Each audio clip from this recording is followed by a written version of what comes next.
Very musical person. Very emotional. She really knows how to use her voice. Ang ganda ng control niya ng soft tones niya sa umpisa. Pero may soul, oh, kahit soft.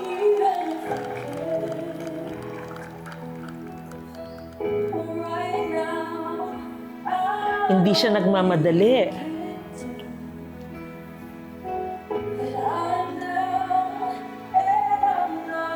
Those notes are not easy when you sing that cadenza.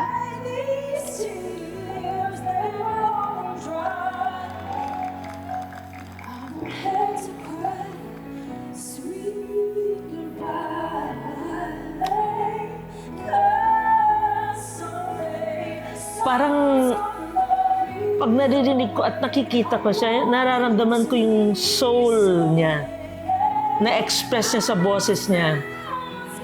O, tignan mo, oh, walang problema sa shifting, oh. Bumibirit pero hindi pasigaw.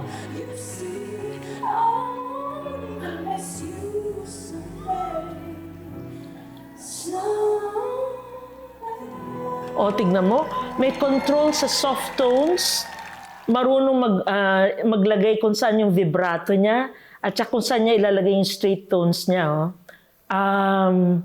Another intelligent, musically intelligent singer. Alam mo kasi yung feel mo kaagad na matalino. Not to say na hindi matalino, but at least yung musical intelligence level niya mataas. Kasi nakikita ko na rin yung how she is able to do perfect phrasing. She knows the genre very well, na-embrace niya yung kanta. I feel the maturity. I feel the pain doon sa kanta niya. I think it's also her background. Very important din yung experiences sa buhay niya na magiging totoo siya, magpapakatotoo sa pag-awit niya. Kasi nararamdaman din yun ng audience.